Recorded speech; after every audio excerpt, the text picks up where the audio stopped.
అందరికీ నమస్కారం. నా పేరు Kakarla Venkataramareddy, chairman Andhra Pradesh government employees federation. కూటమి ప్రభుత్వం ఎన్నికల సమయంలో ఉద్యోగులకు చాలా హామీలు ఇచ్చింది. ఉద్యోగులు కూడా ఆ హామీలను చూసి చాలా సంతోషపడిపోయి కూటమి ప్రభుత్వానికి మద్దతు ఇచ్చిండ్రు, భారీగా మద్దతు ఇచ్చిండ్రు. కూటమి ప్రభుత్వం గెలిచింది, అధికారంలోకి వచ్చింది. అధికారంలోకి వచ్చిన తర్వాత కూడా మా వాళ్ళు చాలా సంతోషపడి సంబరాలు చేసుకొని మిఠాయిలు పంచుకున్నారు. సరే, మంచిది, ప్రభుత్వం వచ్చింది, అధికారంలో కూర్చున్నారు. నెల రోజులు గడిచిపోయింది. మా వాళ్ళు ఎదురు చూసిండ్రు ఏదైనా చేస్తారేమో అని.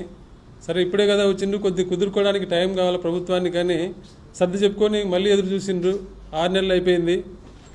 ఉద్యోగుల గురించి ఏమాత్రం రెస్పాన్స్ లేదు. ఉద్యోగుల సమస్యల మీద ఏమాత్రం పట్టించుకున్న పాపాన పోలేదు. సంక్రాంతికి ఏదన్నా డిఏ కానీ ఐఆర్ కానీ ఇస్తారనుకున్నారు. సంక్రాంతి పోయింది, ఉగాది పోయింది, రంజాన్ పోయింది, గుడ్ ఫ్రైడే పోయింది. కానీ సంవత్సరంలో ఉండే పండుగలు అన్నీ పోయినాయి. ఈ పండగకి ఇస్తారు, ఈ క్యాబినెట్లో ఇస్తారు, ఈ క్యాబినెట్లో ఇస్తారని చెప్పి ఉద్యోగులు ఎదురు చూడడం తప్ప ప్రభుత్వం నుంచి ఇంతవరకు కనీసం ప్రభుత్వం వచ్చి సంవత్సరం రోజులు అయితే సంవత్సరం రోజుల్లో ఒక్క జాయింట్ స్టాఫ్ కౌన్సిల్ మీటింగ్ కూడా, అంటే ఉద్యోగ సంఘాలను పిలిచి మీ సమస్యలు ఏంటి అని అడిగిన పాపాన పోలే. సంవత్సరం రోజుల్లో ప్రభుత్వం ఉద్యోగులకు ఒక్క పని కూడా, ఒక్క చిన్న పని, ఒక్క డిఏ కనీసం సంవత్సరం రోజుల్లో ఒక్క డిఏ, అంటే వచ్చిన సంవత్సరం అధికారం చేపట్టిన మొదటి సంవత్సరం రోజుల్లో కనీసం ఒక్క డిఏ కానీ ఒక ఐఆర్ కానీ, అంటే ఎలాంటి చిన్న బెనిఫిట్ కూడా చేయని ప్రభుత్వం ఏదైనా ఉందంటే ఈ ప్రభుత్వమే. ఒక్క డిఏ ఇవ్వలేదు ఈ గవర్నమెంట్. ఈ జూన్తో ఈ జూలై నుంచి ఇవ్వాల్సింది పోల్చుకుంటే 4 డిఏలు అవుతాయి. ఒక డిఏ లేదు ఇంతవరకు. రెగ్యులర్గా రావాల్సిన మన వాళ్ళు చాలామంది చెప్పారు, ఇప్పుడు టీచర్లు కూడా చెప్పారు, ప్రమోషన్లు కానీ ట్రాన్స్ఫర్లు కానీ ఇట్లాంటి వాటిలో ఎప్పుడు లేనంత గందరగోళం ప్రభుత్వంలో. ఎందుకో మళ్ళీ ఉద్యోగులు అంటే అంత చిన్న చూపు ఎందుకో మాకు అర్థం కావడంలే. గతంలో మీరు మేనిఫెస్టో చూసుకుంటే, టీడీపీ కూటమి ప్రభుత్వం ఇచ్చిన మేనిఫెస్టో చూసుకుంటే ఉద్యోగులకు 9 హామీలు ఇచ్చింది. గతంలో మేము నవరత్నాలు అమలు చేసినాం. మాకు ఈ 9 హామీల రూపంలో కూటమి ప్రభుత్వం నుంచి నవ మోసాలు ఎదురవుతున్నాయి. ఉద్యోగులు నవ మోసాలకు గురవుతున్నారు. ఇందులో ఒక్కొక్కటి అంటే కూటమి ప్రభుత్వం ఉద్యోగులకు ఇచ్చిన హామీలు ఏంటి, వాటి అమలు ఎలా ఉందో మీకు ఒకసారి వివరిస్తా. మొట్టమొదటి హామీ ఏంటంటే, గత ప్రభుత్వం ఉద్యోగులను చాలా ఇబ్బంది పెట్టింది.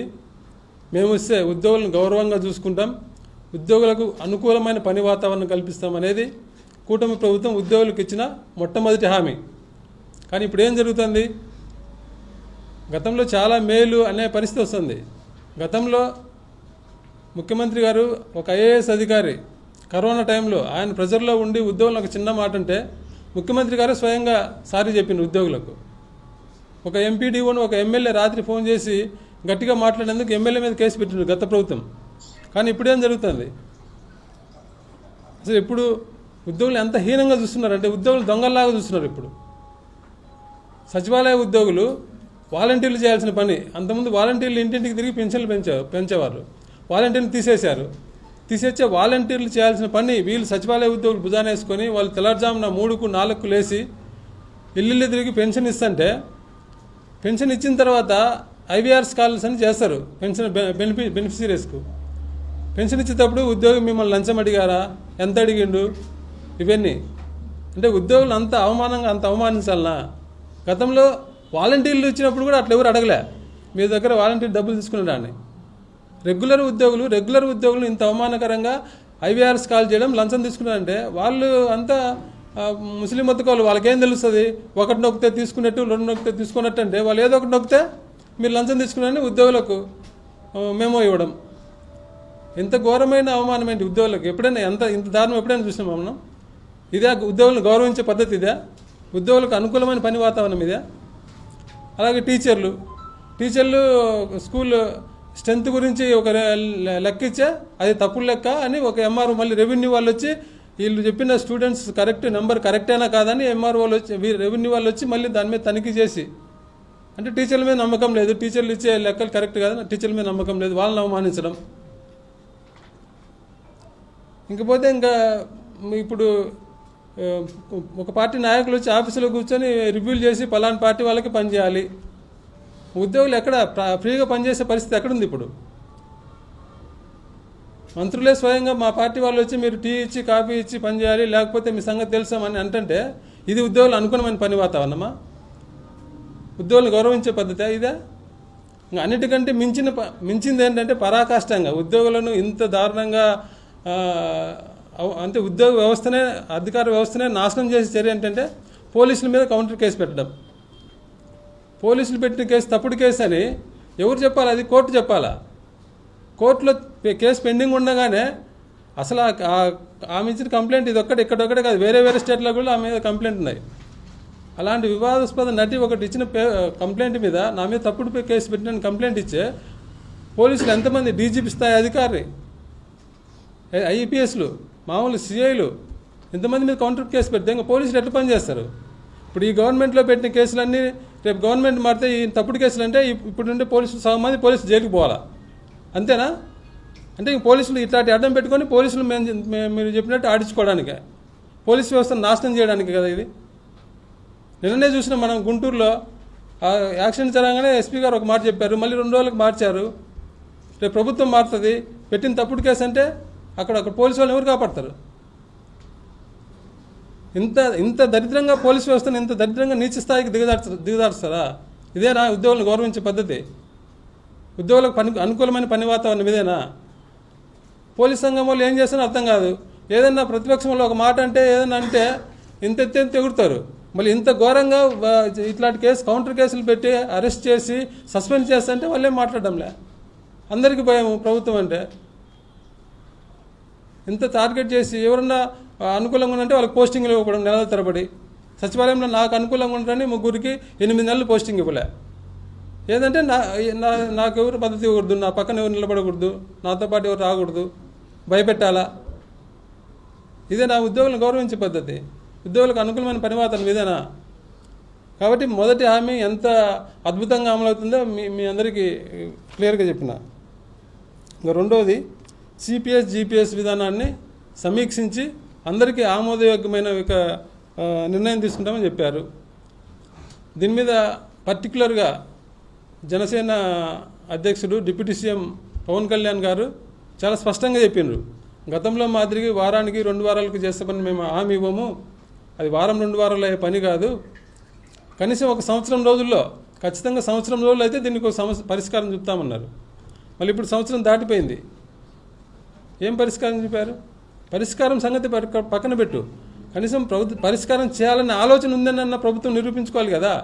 కనీసం ఇంతవరకు ఒక కమిటీ వేయడం కానీ, కనీసం సిపిఎస్ ఉద్యోగులను పిలిచి ఆ సంఘాలను పిలిచి ఏం కావాలి, మీరు ఏం కోరుకుంటున్నారు, జిపిఎస్ కంటే మెరుగ్గా మీకు ఏం కావాలి అని అడగడం కానీ అసలు దాని గురించి పట్టించుకున్నారు అసలు? రెండోది అది పోయింది. మూడోది మెరుగైన పిఆర్సీ ఇస్తామని చెప్పారు. మెరుగైన పిఆర్సీ ఇస్తామని చెప్పిన వాళ్ళు పిఆర్సీ కమిషన్ అంటే పాత ప్రభుత్వం పిఆర్సీ కమిషన్ అపాయింట్ చేసింది. అపాయింట్ చేసిన పిఆర్సీ కమిషనర్ రిజైన్ చేసింది. ఎందుకు రిజైన్ చేసిందో ఎవరికి తెలియదు. ఆయన రిజైన్ చేసి సంవత్సరమైంది. సంవత్సరమైనా కూడా రిజైన్ చేసిన పిఆర్సీ కమిషనర్ స్థానంలో కొత్త పిఆర్సీ కమిషనర్ ఇంతవరకు అపాయింట్ చేయలే. ఇంకా మెరుగైన పిఆర్సీ ఎప్పుడు ఇస్తారు మీరు? పిఆర్సీ కమిషన్ని అపాయింట్ చేయకుండా మెరుగైన పిఆర్సీ ఇస్తామంటే ఎప్పుడు ఇస్తారు? ఇంకా పిఆర్సీని లేట్ చేయడానికే కదా పిఆర్సీ కమిషనర్ని అపాయింట్ చేయకుండా ఉన్నారు. అది అంతే. ఇంకా అధికారం చేపట్టిన వెంటనే ఐఆర్ ఇస్తామని చెప్పారు. వెంటనే అంటే ఎన్ని రోజులు? నేను లాస్ట్ మీటింగ్లో కూడా చెప్పా. వెంటనే అంటే నెల, 2 నెలల, సంవత్సరమా, 2 ఏళ్ళ, లేదంటే 5 ఏళ్ళ? సంవత్సరం దాటిపోయింది. గతంలో 2019లో కూడా అప్పుడు ప్రభుత్వం హామీ ఇచ్చింది. అప్పుడు ప్రభుత్వం ఏం చేసింది? ఫస్ట్ క్యాబినెట్లోనే, అధికారం చేపట్టిన ఫస్ట్ క్యాబినెట్లోనే 27% ఐఆర్ను ఉద్యోగులకు శాంక్షన్ చేసి జూలై 1 నుంచి 2019 జూలై 1 నుంచి ఉద్యోగులకు ఐఆర్ ఇచ్చింది. ఇప్పుడు వెంటనే అన్నారు సంవత్సరం దాటిపోయింది, ఐఆర్ గురించి అతిగతి లేదు. ఆ హామీ గోవిందా. 1వ తేదీ జీతాలు ఇస్తామని చెప్పారు. గత ప్రభుత్వంలో ఇవ్వడం లేదని. కరోనాకు ముందు, యాక్చువల్గా కరోనా ముందు అందరికీ 1వ తేదీ జీతాలు వచ్చాయి. కరోనా తర్వాత ఇబ్బందికర పరిస్థితుల్లో కొందరికి లేట్ అయినాయి. గత ప్రభుత్వంలో కొందరికి మాత్రమే, ఏది టీచర్లకు, పెన్షనర్లకు కొందరికి లేట్ అయినాయి. మా సచివాలయం ఉద్యోగులకు ఎప్పుడు 6 నెలలకు, సంవత్సరంలో 1-2 రోజులు మాత్రమే 1వ తారీఖు కాకుండా 2వ తారీఖు, 3వ తారీఖు పడేది. కానీ ఇప్పుడు అందరికీ లేట్ అవుతున్నాయి. 1వ తారీఖు ఇస్తామని చెప్పారు. ఇప్పుడు ఎవరికి? మా సచివాలయ ఉద్యోగులకు కూడా 1వ తారీఖు పడ్డంలే. ఈ 6 నెలల్లో మీరు చూసుకోండి, గత 6 నెలల్లో కేవలం 1 నెల మాత్రమే 1వ తారీఖు వేశారు. మిగతా 5 నెలలు 1వ తారీఖు పడలేదు జీతం. అది ఈ హామీ అంతే. ఇంకా బకాయిలు, ఉద్యోగులకు రావాల్సిన బకాయిలు చెల్లిస్తామని చెప్పారు. వాళ్ళు ఇచ్చిన అంటే గవర్నమెంట్ ఇచ్చిన ఫైనాన్స్ డిపార్ట్మెంట్ మీద ఇచ్చిన శ్వేతపత్రంలోనే ఉద్యోగులకు సుమారుగా 22,000 కోట్ల బకాయిలు ఉన్నాయని చెప్పారు. 22,000 కోట్ల బకాయిలు ఉన్నప్పుడు దశల వారీగా అంటే అన్నీ ఒకసారిగా చేయమని ఎవరు కోరుకోవడంలే, అది అడగడం కూడా కరెక్ట్ కాదు. కనీసం దశల వారీగా అంటే ఈ 2 నెలలకు ఇంత, 3 నెలలకు ఇంత, లేదా ఈ సంవత్సరానికి ఇంత, ఏదో ఒకటి అసలు కనీసం స్టార్ట్ చేయాలి కదా. సంవత్సరమైంది మీరు వచ్చి సంవత్సరం రోజులు అది బకాయిలు అసలు పట్టించుకోలేదు. మేము ఇంతకుముందు ప్రెస్ మీట్ పెడితే ఫైనాన్స్ మినిస్టర్ గారు సంక్రాంతికి ముందు ఉద్యోగులకు శుభవార్త అన్నట్టు ఏదో 2-3 చెప్పారు. అందులో కూడా చేయలే. అంటే ఫైనాన్స్ మినిస్టర్ గారు సంక్రాంతి కానుక చెప్పినది కూడా చేయలే. అందులో ఆయన పోలీసులకు 2 SLలు ఇస్తామని చెప్పారు. కేవలం 1 SL మాత్రమే ఇచ్చారు. ఒక సరెండర్ లీవ్ ఎన్కాష్మెంట్ మాత్రమే పోలీస్ డిపార్ట్మెంట్కి ఇచ్చారు. ఇంకా మినిస్టర్ గారు సంక్రాంతికి చేస్తామని చెప్పింది రెండోది ఇంకా ఇంతవరకు చేయలే. ఈ మధ్యకాలంలో వచ్చిన బకాయిలు అంటే బకాయిలు పేరుకుపోతున్నాయి తప్ప గవర్నమెంట్లో పాత బకాయిలు అనేది ₹1 కూడా క్లియర్ కాలే. తర్వాత పెన్షనర్ల సమస్యలు పరిష్కరించడం కోసం పెన్షనర్స్ కార్పొరేషన్ ఏర్పాటు చేస్తామని చెప్పారు. సంవత్సరమైంది, ఇంతవరకు ఏం దాని మీద కూడా అతిగతి లేదు. అవుట్సోర్సింగ్ ఉద్యోగులకు కన్సాలిడేటెడ్ కాంటింజెంట్ ఉద్యోగులందరికీ కూడా ప్రభుత్వ పథకాలు అంటే వాళ్ళకి తక్కువ జీతాలు ఉన్నాయి, వాళ్ళకి ప్రభుత్వ పథకాలు ఇస్తామని చెప్పి హామీ ఇచ్చిండ్రు. సంవత్సరమైంది, నిన్ననే అమ్మఒడి తల్లికి వందనం పడింది, వీళ్ళకి రాలేదు. అవుట్సోర్సింగ్ ఉద్యోగులకు ఇవ్వలే. ఏ స్కీమ్ కూడా ఇంతవరకు కనీసం రేషన్ కార్డు ఇవ్వమని అడుగుతున్నారు. రేషన్ కార్డు కూడా అవుట్సోర్సింగ్ ఉద్యోగులకు ఇవ్వలే. అవుట్సోర్సింగ్ ఉద్యోగులకు చెప్పింది చేయకపోగా ఉల్టాగా వాళ్ళు ఆప్కాస్ కింద ఇప్పుడు ప్రశాంతంగా ఉంటే ఆప్కాస్ తీసేసి మళ్ళీ ప్రైవేట్ ఏజెన్సీలు తీసుకొస్తామని చెప్తున్నారు. ఆప్కాస్ వచ్చి నాకేమైంది, వాళ్ళకు 1వ తారీఖు వాళ్ళకి జీతం వస్తుంది, వాళ్ళ ESI సక్రమంగా కడుతున్నారు, వాళ్ళ EPF సక్రమంగా కడుతున్నారు, అంత ప్రశాంతంగా ఉంది. అంతకుముందు ప్రైవేట్ వాళ్ళు ఏం చేసేవాళ్ళు, వాళ్ళు ఇష్టం వచ్చినట్టు జీతం కూడా గవర్నమెంట్ ఇంత ఇచ్చి వాళ్ళకి నచ్చినంత జీతం ఇచ్చేవాళ్ళు, ESIలు కట్టేవాళ్ళు కాదు, EPF కట్టేవాళ్ళు కాదు, అన్ని రకాల ఇబ్బందులు ఉన్నాయని చెప్పి ప్రభుత్వం ఆప్కాస్ అనే ఒక గవర్నమెంట్ ఏజెన్సీని తీసుకొస్తే దాంట్లో కూడా తక్కువ, మళ్ళీ ప్రైవేట్ ఏజెన్సీలకు 4 నుంచి 5% కమిషన్ ఇచ్చేవాళ్ళు. ఆప్కాస్లో 1% మాత్రమే కమిషన్. అంటే దీనివల్ల ప్రభుత్వానికి కూడా డబ్బు ఆదా అవుతుంది. అలాంటి ఆప్కాస్ని తీసేసి మళ్ళీ ప్రైవేట్ ఏజెన్సీలు తీసుకొస్తామంటున్నారు. అందుకోసం మంత్రులు కమిటీ వేసిండ్రు. అంటే ఉద్యోగులకు బెనిఫిట్ చేస్తామనేది ఒకటి చేయకపోగా ఉద్యోగులను మళ్ళీ ఇబ్బంది పరిచే కార్యక్రమం, ఉద్యోగులను దళారులకు దోపిడీకి గురి చేసే కార్యక్రమం ప్రభుత్వం చేస్తుంది. 9 వాలంటీర్ల సంగతి అందరికీ తెలిసిందే. అది ఉద్యోగులు కాదు, కానీ ప్రభుత్వ ఉద్యోగుల కేటగిరీలో చెప్పింది కాబట్టి వాలంటీర్లకు కొనసాగిస్తాం, 5,000కు 10,000 అన్నారు. మొత్తానికి వాళ్ళ ఉద్యోగం పోయింది. ఈ రకంగా 9 హామీలు ఇచ్చిండ్రు. 9 హామీల్లో చెప్పాము, ఉద్యోగుల గౌరవం గోవిందా, CPS GPS గోవిందా, మెరుగైన PRC గోవిందా, IR గోవిందా, 1వ తేదీ జీతాలు గోవిందా, బకాయిలు Govinda, pension corporation Govinda, outsourcing పథకాలు గోవిందా, వాలంటీర్ల జీతం గోవిందా. 9 గోవిందా. ఇప్పుడు సంబరాలు చేసుకునే ఉద్యోగులు అందరూ ఏం చేస్తున్నారు, నెత్తిన గుడ్డేసుకొని పోయా మోసం అని ఏది అంతా. ఇప్పుడు ఉద్యోగుల పరిస్థితి ఎలా ఉందంటే పోయా మోసం. ఏం చేయాలా? కనీసం గవర్నమెంట్ పిలిచి మాట్లాడి కూడా మాట్లాడడంలే. ఇవి కేవలం గవర్నమెంట్ ఇచ్చిన హామీలు, ఉద్యోగులకు ఇచ్చిన హామీలు. అవి కాకుండా రెగ్యులర్గా ఉద్యోగులకు ఉండే సమస్యలు చాలా ఉన్నాయి. వాటి గురించి కూడా ప్రభుత్వానికి ఏమాత్రం పట్టింపు లేదు. ఇప్పుడే చెప్పారు మనోళ్ళు, ముందే చెప్పారు, DA రెగ్యులర్గా ఇవ్వాల్సిన DAను 4 DAలు ఈ జూలై నుంచి ఇవ్వాల్సింది కలుపుకుంటే 4 DAలు పెండింగ్, పట్టించుకోవడం లేదు. ట్రాన్స్ఫర్లో టీచర్ ట్రాన్స్ఫర్ల గురించి ఆల్రెడీ మా మిత్రులు చెప్పారు. ఇంకా గ్రామవారి సచివాలయ ఉద్యోగుల ట్రాన్స్ఫర్లు అయితే అది చాలా అదేందో బ్రహ్మ పదార్థంలాగా ఉంది ప్రభుత్వానికి. చాలా సింపుల్గా, అంతకుముందు వాళ్ళు గ్రామవారి సచివాలయ ఉద్యోగులు రిక్రూట్ అయినప్పుడు 1,00,000 చిల్లర ముందుకి చాలా నీట్గా వాళ్ళు కోరుకునే ప్లేసు కౌన్సిలింగ్ పెట్టి, ప్రభుత్వం కౌన్సిలింగ్ పెట్టి వాళ్ళు కోరుకునే, అంటే వాళ్ళు తక్కువ జీతంతో పనిచేసే ఉద్యోగులు వాళ్ళకి వాళ్ళకి అనుకూలంగా ఉండే ప్లేస్లో అయితే వాళ్ళు ఇబ్బంది పడకుండా ఉంటారని, సొంత మండలం అని లేకుండా ఎలాంటి, అంటే సొంత మండలం అనే కాన్సెప్ట్ ఎవరికి లేదు. ఎగ్జిక్యూటివ్ వాళ్ళకు ఉంది, కానీ వాళ్ళు చిన్న ఉద్యోగులు వాళ్ళకు సొంత మండలం ఏంటో అలాంటి ఏం చూడకుండా ప్రభుత్వం కౌన్సిలింగ్ ప్రకారం వాళ్ళు కోరుకునే విధంగా ఇచ్చింది. కానీ ఇప్పుడు ట్రాన్స్ఫర్లు ఏం గందరగోళం చేస్తున్నారు, సొంత మండలం అని ఒక కాన్సెప్ట్ పెట్టిండ్రు. పోనీ అదేం వదిలేసి ఉద్యోగులకు 3 ఆప్షన్స్ అడుగుతున్నారు. ఆ 3 ఆప్షన్స్ అన్నీ ఇస్తున్నారంటే అది లేదు. అధికారులే మళ్ళీ రికమెండేషన్ లెటర్లు అడుగుతున్నారు. రికమెండేషన్ లెటర్లు అడిగినప్పుడు మళ్ళీ ఆప్షన్ అడగడం ఎందుకు? ఆప్షన్ల కోసం మళ్ళీ గంటల తరబడి వాళ్ళు కూర్చోబెట్టి మన ఆదంలో ఒక అమ్మాయి రాత్రి 3 వరకు ఈ కౌన్సిలింగ్ కోసం మనం కూర్చొని చనిపోయింది. ఇంత ఇబ్బంది పెట్టమండి ఉద్యోగులను. ప్లస్ ఇంకోటి ఇప్పుడు రేషనలైజేషన్ చేస్తున్నారు. రేషనలైజేషన్ చేసినప్పుడు ఖచ్చితంగా సీనియారిటీకి ప్రొటెక్షన్ ఇవ్వాలి. సీనియారిటీ ప్రకారమే చేయాలి. రేషనలైజేషన్ ట్రాన్స్ఫర్స్ కలిపి చేస్తున్నారు. కలిపి చేసేటప్పుడు సీనియారిటీ ప్రకారమే మీరు చేయాలి. మీరు రేషనలైజేషన్లో ఒక సచివాలయంలో 10 పోస్టులు ఉంటే 6 పోస్టులు చేస్తూ 4 పోస్టులు నో అని చెప్తున్నారు. నో అనే పోస్టులోకి జూనియరే వెళ్ళాలి. సీనియర్ని ఎట్లా పంపుతారు మీరు? రేషనలైజేషన్లో సీనియారిటీకి గౌరవం ఇవ్వాలి కదా. అవన్నీ ఏం చూడడం లేదు.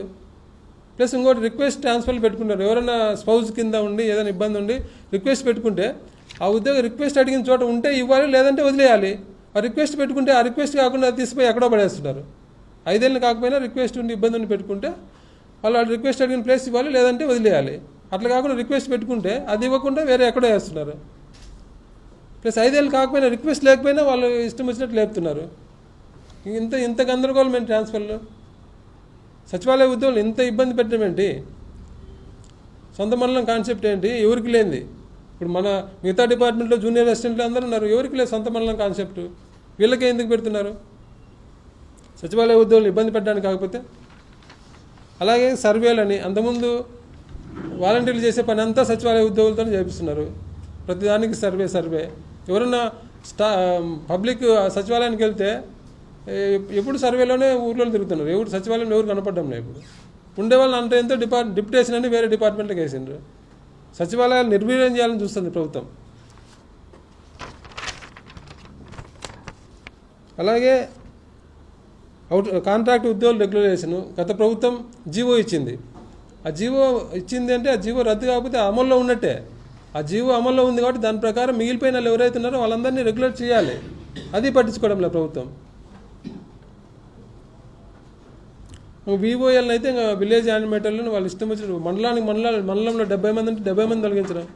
వాళ్ళు పాత గవర్నమెంట్లో వచ్చిన వాళ్ళు కాదు కదా. పొలిటికల్గా వచ్చిన వాళ్ళు అయితే పొలిటికల్ వాళ్ళని తీసేయచ్చు.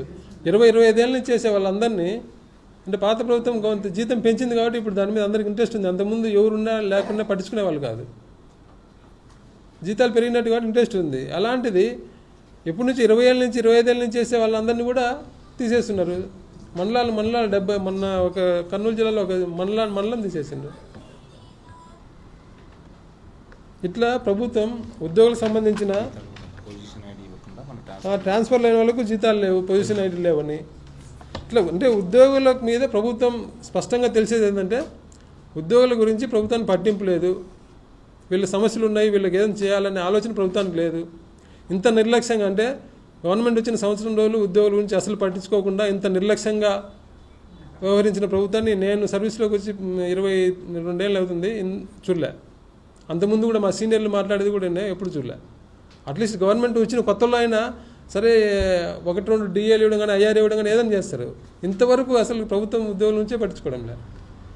అంటే ఉద్యోగులు రోడ్డు ఎక్కితే కానీ ప్రభుత్వం స్పందించదే అర్థం కావడం లేదు. రోడ్డు ఎక్కాలని కోరుకుంటుందా ప్రభుత్వం?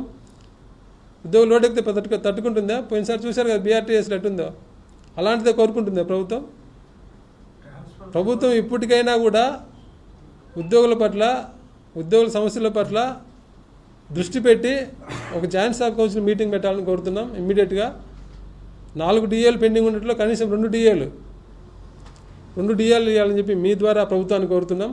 అలాగే పీఆర్సీ కమిషన్ వెంటనే పీఆర్సీ కమిషన్ అపాయింట్ చేయాలని కోరుతున్నాం. ఐఆర్ 2023 నుంచి జూలై నుంచి ఇంప్లిమెంట్ కావాలా 12వ పీఆర్సీ 2 ఏళ్ళు అయిపోయింది. పీఆర్సీ లేట్ అవుతుందని ఐఆర్ ఇస్తారు ఎప్పుడు ఎవరైనా కూడా. గత ప్రభుత్వంలో ఏమన్నారంటే వాళ్ళు మేము పీఆర్సీనే 2024 జూలై నుంచి ఇంప్లిమెంట్ చేస్తామని చెప్పి మేము చాలా గట్టిగా ఫైట్ చేసినప్పటికీ లేదు మేము పీఆర్సీ జూలై నుంచి ఇస్తామని గట్టిగా చెప్పారు. కాబట్టి మేము ఆ రోజు సరే అన్నాం. ఒకవేళ జూలై నుంచి ఇవ్వకపోతే కనీసం ఐఆర్ అని అడిగేవాళ్ళం. ఇప్పుడు 2 ఏళ్ళు అయింది పీఆర్సీ టైం అయిపోయి, అయినా ఐఆర్కి దిక్కులేదు. ఇప్పటికైనా ప్రభుత్వం వెంటనే ఉద్యోగులకు ఐఆర్ ఇవ్వాలని చెప్పి మీ ద్వారా ప్రభుత్వాన్ని కోరుతున్నాం. అలాగే కాంట్రాక్ట్ ఉద్యోగులు మిగిలిపోయిన వాళ్ళందరినీ కూడా రెగ్యులర్ చేయాలని చెప్పి కోరుతున్నాం. అలాగే పెండింగ్ బకాయిలు ఉద్యోగులకు గెలిచిన పెండింగ్ బకాయిలన్నీ ఒక షెడ్యూల్ ఇచ్చి అన్నీ ఒకసారి ఇవ్వడం ప్రభుత్వానికి భారమే. ఇప్పుడుండే ఆర్థిక పరిస్థితి మాకు కూడా తెలుసు. ఒక షెడ్యూల్ ఇచ్చి మీరు ఎన్ని రోజులు చేయగలరో ఇప్పటికిప్పుడు ఇవ్వమని ఎవరు ఏ ఉద్యోగం కోరుకోవడంలే. ఎన్ని రోజుల్లో చేయగలరో దాని ప్రకారం ఒక షెడ్యూల్ ఇచ్చి చేయండి అని చెప్తున్నాం. అలాగే అవుట్సోర్సింగ్ ఉద్యోగులకు ప్రభుత్వం ఇచ్చిన హామీ ప్రకారమే ప్రభుత్వ పథకాలు ఇవ్వాలి, రేషన్ కార్డులు ఇవ్వాలి, అలాగే వాళ్ళని ఆప్కాస్ కిందే కొనసాగించాలని చెప్పి కోరుతున్నాం. వాళ్ళు ఎందుకంటే వాళ్ళు టెంపరీ ఉద్యోగులు కాబట్టి రోడ్డు మీదకి వచ్చి ధర్నా చేయాలని ప్రభుత్వం ఏమైనా చేయొచ్చు అనుకుంటుంది. అది చాలా తప్పు.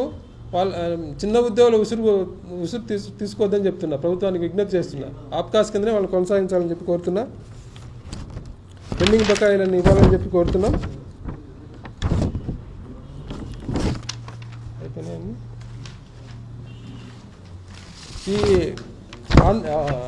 గ్రామ వార్డు సచివాలయ ఉద్యోగులను కూడా కౌన్సిలింగ్ జరిపి రేషనలైజేషన్ ఉంది కాబట్టి ఇందులో సీనియారిటీకి ప్రాధాన్యత ఇచ్చి సీనియారిటీని ప్రొటెక్ట్ చేస్తూ రేషనలైజ్ చేయాలని చెప్పి కోరుతున్నా, ప్రభుత్వాన్ని కోరుతున్నా. Thank you. ట్రాన్స్ఫర్స్ విషయంలో హెల్త్ కండిషన్ కానీ పౌర్ కేసు కానీ ఆర్గన్లైక్ తీసుకోకుండా వాళ్ళు ఉంచుకున్నటువంటి ప్లేస్ కాకుండా పొలిటికల్గా వ్యక్తులకు వేరే వాళ్ళను ఆ ప్లేస్లో పెట్టడం అట్లా చేస్తూ ఉన్నారు. అవును అదే చెప్తున్నానా. ఇప్పుడు రిక్వెస్ట్ అంటే 5 సంవత్సరాలు దాటితే ట్రాన్స్ఫర్ చేయాలి గవర్నమెంట్ ఇచ్చిన జీవో ప్రకారం. దానికి కూడా ఒక లిమిట్ పెడతారు. మామూలుగా జనరల్గా రెగ్యులర్ ఎంప్లాయీస్కి ఇచ్చే ట్రాన్స్ఫర్లు ఏం చేస్తారు, 5 years దాటిన వాళ్ళందరినీ ట్రాన్స్ఫర్ చేయాలంటూనే మొత్తం టోటల్ ట్రాన్స్ఫర్స్ 20% దాటకూడదని చెప్పి ఇస్తారు. కానీ ఇప్పుడు ఏమవుతుంది, ఇక్కడ 80% ట్రాన్స్ఫర్ చేస్తున్నారు. 86,000 మంది దగ్గర ట్రాన్స్ఫర్ అవుతున్నారు సచివాలయాల్లో. అంతమందిని చేయకూడదు ఒకసారిగా. ఆ కండిషన్ కూడా పెట్టలే. సరే పెట్టినరు, 5 years దాటిన వాళ్ళు చేయాలన్నారు. 5 years దాటిన వాళ్ళు చేయండి. 5 years దాటిన వాళ్ళు కూడా ఎందుకు చేస్తున్నారు? ప్లస్ ఇంకొకటి, మీరు అన్నట్టు ఎవరైనా రిక్వెస్ట్ పెట్టుకున్నారు, స్పౌజ్ కిందనో హెల్త్ బాగాలేక ఏదో ఒక పలానా ప్లేస్ అడిగినారు. ఆ ప్లేస్ లేకపోతే వాళ్ళు వదిలేయాలి. ఆ ప్లేస్ ఇప్పుడు మంగళగిరిలో చేసేవాళ్ళు తాడేపల్లి అడిగితే తాడేపల్లి వదిలేసి రేపల్లో పల్నాడు వేస్తే ఎట్లుంటుంది? ఎలిజిబిలిటీ కాదు, 5 ఏళ్ళు కాలే, అతను అవకాశం ఉంటుందేమని రిక్వెస్ట్ చేసుకున్నాడు. ఆ రిక్వెస్ట్ని కన్సిడర్ చేయాలి, లేదంటే వదిలేయాలి. రిక్వెస్ట్ చేసినందుకు అతని మీద కక్ష కట్టినట్టు ఎక్కడో దూరం తీసుకుపోయడం అనేది చాలా అన్యాయం.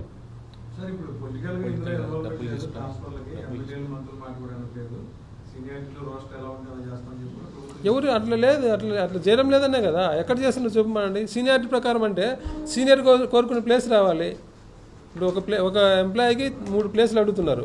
ఆ 3 ప్లేసుల్లో అతనికంటే జూనియర్ ఉండకూడదు. అతనికంటే సీనియర్ ఉంటే ఓకే, అతను కూడా యాక్సెప్ట్ చేస్తాడు, వేరే ప్లేస్కి వెళ్ళిపోతాడు. అతనికంటే జూనియర్ ఉండకూడదు కదా, కానీ జూనియర్లనే వేస్తున్నారు. అసలు సీనియర్ ఇప్పుడు సచివాలయాల్లో రేషనలైజ్ చేసి ఒక 11 పోస్టులలో 7 పోస్టులు 8 పోస్టులు ఎస్ అంటే మిగతా పోస్టులు అక్కడి నుంచి తీసేసి 8 పోస్టులతోనే కంటిన్యూ చేయాలని ఎస్ నో పెట్టారు. ఆ నో పెట్టిన ప్లేస్లో ఏం చేయాలా? ఎవరిని వేయకూడదు గవర్నమెంట్ చెప్పిన లెక్క ప్రకారం. సరే వేస్తున్నారు టెంపరీగా అడ్జస్ట్ చేయడానికి. ఎవరిని వేయాలా? ఎవరైతే రేషనలైజేషన్లో సీనియారిటీకి తక్కువ కింది స్థాయిలో ఉంటారో జూనియర్ని వేయాలి. అట్లా వేయకుండా సీనియర్ని వేస్తున్నారు. ఆ సీనియర్ని మళ్ళీ రేపు ఆ పోస్ట్ పోయినాక ఏం చేస్తారు?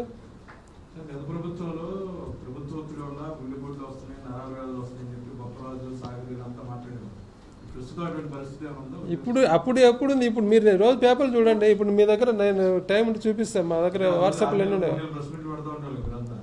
ఖచ్చితంగా. అంటే ప్రభుత్వానికి కొద్ది టైం ఇవ్వాలి కదా అని నేను టైం తీసుకున్నాను. రాగానే పెద్ద వాళ్ళు కూడా కుదురుకోవడానికి పరిస్థితి డబల్ ఉంది. ఇప్పుడు అవి మనం అంటే సంఘాల గురించి నేను మాట్లాడకూడదు. ఎవరి పని అది, అంటే ఆ రకంగా పని చేసుకుందామని వాళ్ళ ఆలోచన ఉండొచ్చు. దానికి మనం ఏం తప్పు.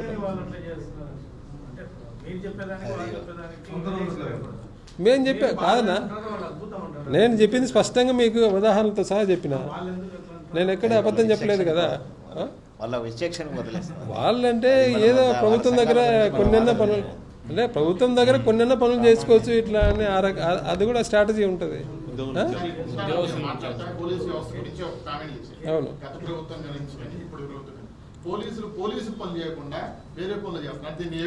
అది కాదండి. పోలీసుల మీద కౌంటర్ కేసు. ఇప్పుడు నేను అనేది ఇప్పుడు పోలీసు ఒక కేసు పెట్టి కంప్లైంట్ ఇచ్చారు, కేసు పెట్టాడు.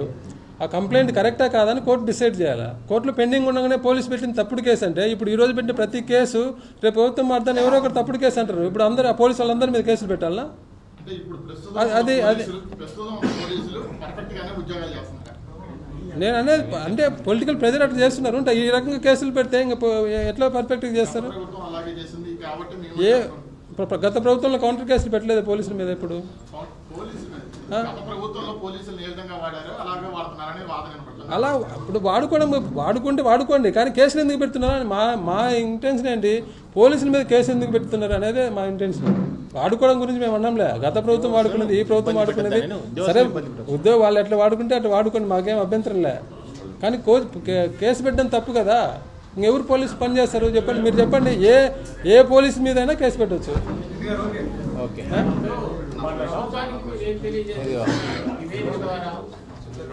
అదే చెప్తున్నాను, ఇమ్మీడియట్గా జాయింట్ స్టాఫ్ కౌన్సిల్ మీటింగ్ పెట్టాలి. ఉద్యోగులకు ఇవ్వాల్సిన డిఎల్లో 4 డిఎల్లో కనీసం 2 డిఎలను ఇవ్వాలి. పిఆర్సీ కమిషన్ అపాయింట్ చేయాలి. ఐఆర్ ఇవ్వాలి, వెంటనే ఐఆర్ ఇవ్వాలి. కాంట్రాక్ట్ ఎంప్లాయీస్ రెగ్యులేషన్ ప్రక్రియ కొనసాగించాలి.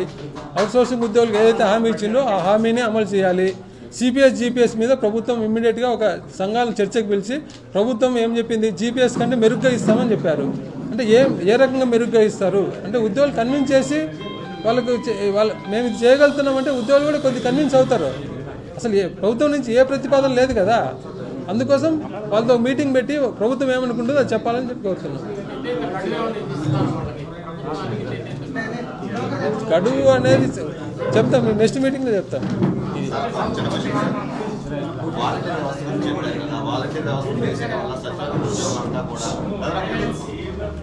సచివాలయం ఉద్యోగులంతా కూడా ఫీల్డ్లోనే ఉంటున్నారు. సచివాలయం వాలంటీర్ వ్యవస్థ అనేది గత ప్రభుత్వం వైసీపీ ప్రభుత్వం 2014-2019 వయసు వాలంటీర్ వ్యవస్థ అనేది మరి ఆ టైంలో సచివాలయంలో ఉన్న ఉద్యోగులు సర్వేలు ఎలా చేశారు? ఆ టైంలో సర్వేలో ఉన్నారా? అప్పుడు లేదు, సచివాలయం వచ్చినప్పుడే వాలంటీర్లు వచ్చారు. అధికారులు ఏదన్నా చేసినా లేదు, సచివాలయం వచ్చినతో పాటు వాలంటీర్లు వచ్చారు, ఇద్దరు ఒకేసారి వచ్చారు.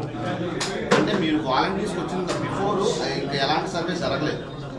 అప్పుడు ఇంత సర్వీస్ డెలివరీ లేదు కదా. నేను అనేది అదే సార్. కరెక్టే, మీరు అన్నింది కరెక్టే. అంతకుముందు ఇప్పుడు ఇంటికి వెళ్ళి ఏది కావాలి. ఈరోజు ప్రతి ఊర్లో పల్లెల్లోకి వెళ్ళి ఒక 14 రకాల టెస్ట్ చేస్తున్నారు. ఏది పల్లెల్లోకి వెళ్ళి కావాల్సిన బీపీ షుగర్లు వాళ్ళ పెద్దవాళ్ళకు ఎవరికంటే వాళ్ళకు హెడేక్ టాబ్లెట్ కానీ జ్వరం టాబ్లెట్ కానీ ఇస్తున్నారు ఈరోజు. ఈరోజు ఇంటికెళ్ళి ల్యాండ్ పేపర్లు ఇస్తున్నారు. ఇంటికెళ్ళి ల్యాండ్ పేపర్లు ఇస్తున్నారు. ఆ ఊర్లోనే యూరియా ఇస్తున్నారు, ఆ ఊర్లోనే విత్తనాలు ఇస్తున్నారు, ఆ ఊర్లోనే పంటలకు సంబంధించి అన్ని చేస్తున్నారు. ఇంతకుముందు అవి లేవు కదా. సచివాలయ వ్యవస్థ వచ్చిన తర్వాత ఇవన్నీ వచ్చినాయి. సర్వీస్ డెలివరీ పెరిగింది. లేకపోతే ఉండడం వల్ల బెటర్ అయింది. ఉండడం వాళ్ళు రావడం వల్ల బెటర్ అయింది, వ్యవస్థ బెటర్ అయింది, డెలివరీ బాగుంది.